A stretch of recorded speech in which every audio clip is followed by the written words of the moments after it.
XTB France informe les participants que la présentation à venir et les informations qui vont être dispensées ne constituent pas en aucune manière une sollicitation ou incitation à acheter ou vendre des produits financiers. On commence tout de suite avec le calendrier économique de ce vendredi 12 octobre. Vous l'avez à l'écran, on a déjà pris connaissance des chiffres du commerce extérieur en Chine. Chiffres qui sont d'ailleurs ressortis globalement assez positifs, hein, avec cette balance commerciale qui est ressortie supérieure aux attentes, nettement supérieure aux attentes à 31,7 milliards de dollars contre 19,4 attendus. C'est même d'ailleurs bien mieux que ce qu'on avait au mois d'août. Dans le même temps, on a des exportations qui ont quand même bien progressé, que ce soit par rapport à ce qui était attendu ou par rapport à les valeurs du mois d'août. En revanche, du côté des importations, eh bien là, on note quand même une nette contraction de la valeur, hein, par rapport à la valeur qui est anticipée et par rapport au mois d'août, chiffres qui sont d'ailleurs assez positifs et qui, toute proportion gardée évidemment, soutiennent ce matin les indices européens. On a eu ensuite à 8 heures, déjà ce matin, l'indice des prix à la consommation du mois de septembre en Allemagne, ressorti en ligne avec les attentes à 2,3%. Rien à redire, l'inflation est de retour en Allemagne. Ce qui va être intéressant évidemment, c'est d'analyser l'euro dans un contexte de retour d'inflation en Allemagne. Alors c'est une thématique, hein, qui est déjà bien évidemment présente, hein, et ce depuis plusieurs mois maintenant, mais toujours est-il qu'on s'intéressera à l'évolution de la paire euro-dollar dans ce contexte de d'augmentation de l'inflation évidemment en Allemagne.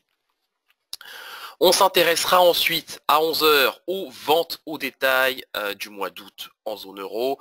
Évidemment, statistiques relatives cette fois-ci à l'inflation attendue en baisse de 0,2%. Bon, nous verrons bien si évidemment si cette statistique est confirmée ce jour à 11 heures. Dans le même temps, on aura la production industrielle, 0,4%. Alors, il n'y a pas de vraie attente, hein, autour de cette statistique aujourd'hui.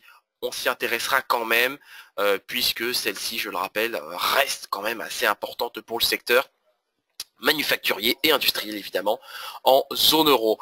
On aura ensuite quelques statistiques relatives au prix à l'importation et prix à l'exportation en Allemagne. Donc toutes ces statistiques seront bien évidemment publiées ce jour à 14h30.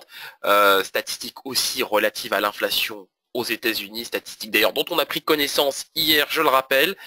C'était d'ailleurs hier à 14h30.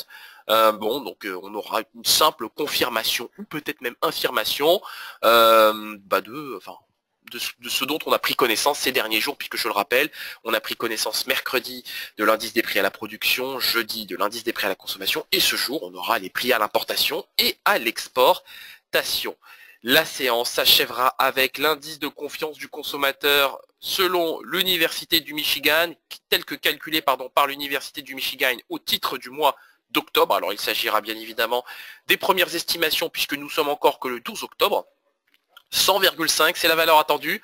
Statistique évidemment attendue et qui a quand même vocation à faire office de market mover, c'est-à-dire d'animateur de marché. On attaque avec l'analyse de la paire euro-dollar que vous avez à l'écran. Vous le voyez, je visais hier le niveau des 1,1570. C'est désormais chose faite. Nous sommes désormais sur le seuil des 1,16 dollars évidemment pour 1 euro. Il semble bien que l'euro-dollar soit parti pour poursuivre sa hausse. Je vise le niveau des 1,1620 à court terme, voire même 1,1630, pourquoi pas. En cas de cassure, je viserai pourquoi pas le niveau des 1,1650. On enchaîne avec le DAX 30 qui nous a réservé quand même une assez bonne surprise ce matin, puisqu'il a ouvert en gap haussier sur le niveau des 11 618 à peu près. Donc on a eu un gap d'environ 110 points, c'est un peu plus de 110 points même d'ailleurs sur le DAX 30 ce matin. Ce qui est intéressant, c'est que nous sommes pour l'instant capés par la résistance des 11 691. Attention au comblement de ce gap, la volatilité reste présente sur les marchés. Prudence et mère de sûreté. Alors évidemment, moi à court terme, j'ai un biais acheteur et j'aurais tendance à reviser ce niveau des 11 691. Maintenant, en cas de cassure du niveau des 11 630, alors là, clairement, je viserai le comblement du gap. Je viserai dans un premier temps cette moyenne mobile, à 25 périodes, cette courbe rouge, et ensuite, pourquoi pas, directement, le comblement du gap sur le niveau des 11 495 points. On continue avec le gold, et le gold qui lui aussi se stabilise au-dessus des 1217 dollars l'once. Alors c'est assez positif puisqu'on a quand même des belles intentions acheteuses, hein, autour de ce niveau.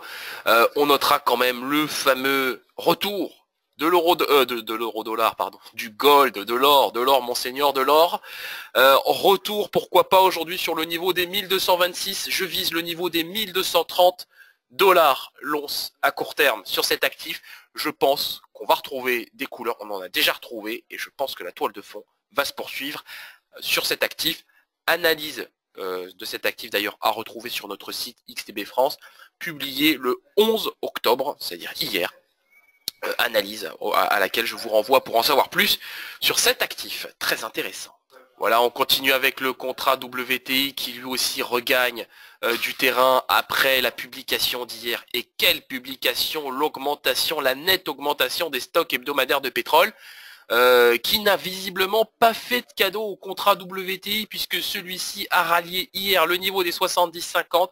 Alors on le sait, il y a beaucoup de pression autour des prix du pétrole, notamment de la part de Donald Trump lui-même. Au-delà de mettre la pression sur la réserve fédérale, il met la pression sur l'OPEP. D'ailleurs c'est chose réussie, on peut le dire ainsi, puisque l'Arabie Saoudite a accepté d'augmenter sa production pétrolière. Dans un contexte comme celui-ci, pour aujourd'hui, je viserai le niveau des 72,2 dollars le baril. Je table sur un rebond technique. La toile de fond me semble assez saine. On est soutenu par deux moyennes mobiles. On a un RSI qui évolue au-dessus de sa zone de neutralité. De mon point de vue, on a vraiment toutes les cartes en main pour rallier le niveau des 72,2. Maintenant, en cas de cassure des 71,6, c'est-à-dire en cas de cassure de cette moyenne mobile à 7 périodes, je viserai la moyenne mobile noire à la 21 période à 71,40. Et en cas de cassure de celle-là, eh bien visiblement je reviserai le niveau des 70,50 pour aujourd'hui. Mais je ne pense pas qu'on reverra quand même ce niveau. Je ne pense pas qu'on aura autant de volatilité que ça sur cet indice, mais évidemment en cas de cassure, la toile de fond redeviendra baissière sur le contrat WTI. Allez, on continue avec l'indice S&P 500 qui nous a réservé lui aussi une assez bonne surprise. On s'est fait peur sur l'indice S&P 500, 2712 points, c'est le plus bas de la veille. On a retrouvé des couleurs aujourd'hui, on retrouve des couleurs sur le contrat S&P 500, les indices évoluent comme je le disais en territoire positif. 2784, alors évidemment il s'agit là du contrat à terme S&P 500. Bon, moi je suis quand même très positif sur cet actif, je vise clairement le niveau des 2800 points maintenant. Je pense qu'on va retrouver ce niveau de prix une fois qu'on se sera affranchi de cette résistance. Je pense qu'on aura tous les catalyseurs aujourd'hui puisqu'on a pas mal de statistiques économiques. Et on va retrouver de mon point de vue le niveau des 2800 points, Et donc je pense qu'on devrait assister maintenant à un rebond technique sur les indices, sur les indices américains et européens. On termine avec le Bitcoin, et regardez un petit peu le Bitcoin qui se montre résilient, qui se montre résistant sur le support des 6118 dollars pour un Bitcoin. On a un actif qui est soutenu par les moyennes mobiles à 7 et 21 périodes, je trouve ça vraiment très positif. On devrait retrouver à court terme sans beaucoup de difficultés de mon point de vue le niveau des 6215. Et si on arrive à s'affranchir de ce niveau, pourquoi pas un retour sur le niveau des 6300 dollars pour un Bitcoin. On se quitte sur cette note. Je vous remercie de votre attention. Je vous souhaite une excellente séance de trading et une excellente journée. Merci à vous.